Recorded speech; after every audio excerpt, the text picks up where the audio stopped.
And a woman doesn't forget these things, Mr. Machin." Her eyes threatened him. "I decided to punish Mr. Herbert Calvert. I thought if he wouldn't take his rent before, well, let him wait for it now. I might have given him notice to leave, but I didn't. I didn't see why I should let myself be upset because Mr. Herbert Calvert had forgotten that he was a gentleman. I said let him wait for his rent, and I promised myself that I would just see what he would dare to do." "I don't quite follow your argument," Denry put in. "Perhaps you don't."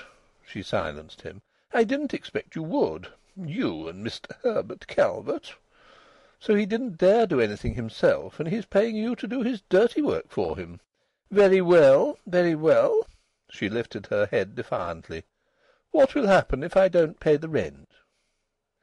"I shall have to let things take their course," said Denry, with a genial smile. "All right, then," Ruth Earp responded. "If you choose to mix yourself up with people like Mr. Herbert Calvert, you must take the consequences. It's all the same to me, after all." "Then it isn't convenient for you to pay anything on account," said Denry, more and more affable.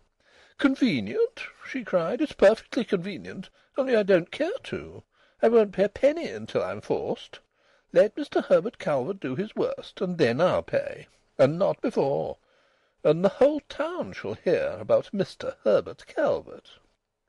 "I see." He laughed easily.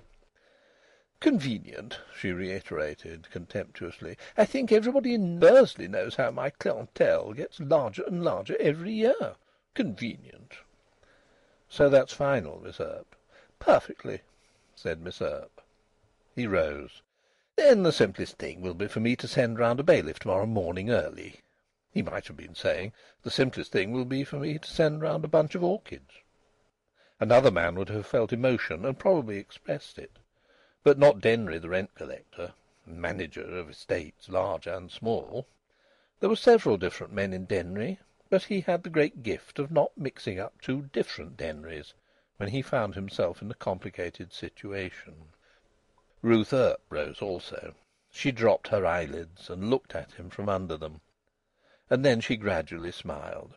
"I just thought I'd see what you'd do," she said in a low, confidential voice, from which all trace of hostility had suddenly departed. "You're a strange creature," she went on curiously, as though fascinated by the problems presented by his individuality. "Of course I shan't let it go as far as that. I only thought I'd see what you'd say. I'll write you to night." "With a cheque?" Denry demanded, with suave, jolly courtesy. "I don't collect postage stamps." And to himself, "She's got her stamps back." She hesitated. "Stay," she said. "I tell you what will be better. Can you call to morrow afternoon? The bank will be closed now." "Yes," he said, "I can call. What time?" "Oh," she answered, "any time. If you come in about 4 I'll give you a cup of tea into the bargain, though you don't deserve it." After an instant she added reassuringly, "Of course I know business is business with you, but I'm glad I've told you the real truth about your precious Mr. Herbert Calvert, all the same." And as he walked slowly home, Denry pondered upon the singular, erratic, incalculable strangeness of woman, and of the possibly magic effect of his own personality on women. 2. It was the next afternoon, in July. Denry wore his new summer suit, but with a necktie of higher rank than the previous days. As for Ruth, that plain but piquant girl was in one of her more elaborate and foamier costumes. The wonder was that such a costume could survive even for an hour the smuts that lend continual interest and excitement to the atmosphere of Bursley. It was a white muslin, spotted with spots of opaque white, and founded on something pink. Denry imagined that he had seen parts of it before, at the ball, and he had. But it was now a tea gown, with long, languishing sleeves. The waves of it broke at her shoulders, sending lacy surf high up the precipices of Ruth's neck. Denry did not know that it was a tea gown, but he knew that it had a most peculiar and agreeable effect on himself, and that she had promised him tea. He was glad that he had paid her the homage of his best necktie. Although the month was July, Ruth wore a kind of shawl over the tea gown.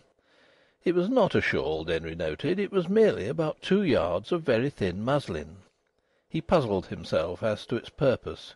It could not be for warmth, for it would not have helped to melt an icicle.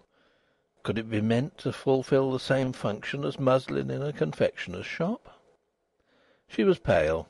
Her voice was weak and had an imploring quality. She led him, not into the inhospitable wooden academy, but into a very small room, which, like herself, was dressed in muslin and bows of ribbon. Photographs of amiable men and women decorated the pinkish-green walls. The mantelpiece was concealed in drapery, as though it had been a sin. A writing-desk, as green as a leaf, stood carelessly in one corner. On the desk a vase containing some Cape gooseberries.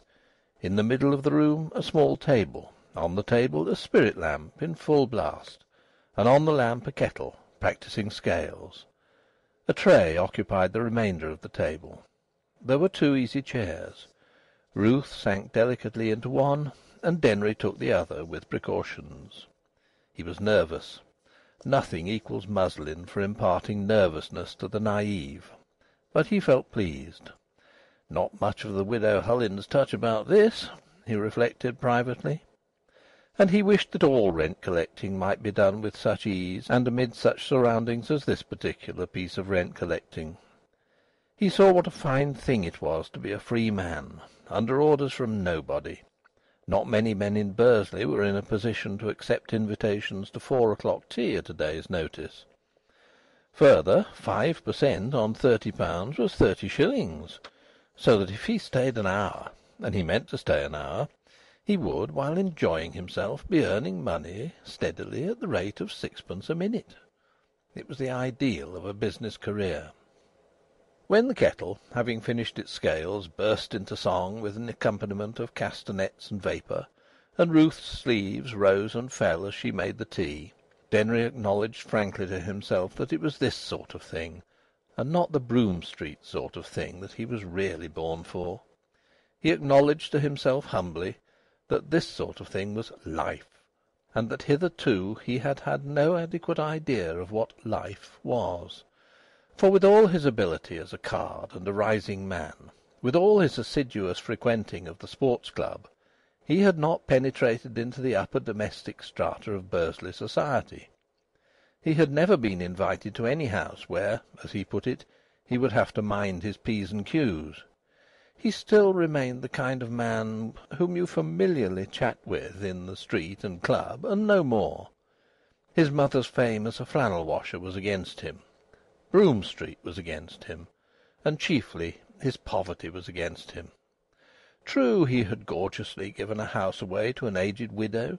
True, he succeeded in transmitting to his acquaintances a vague idea that he was doing well and waxing financially from strength to strength.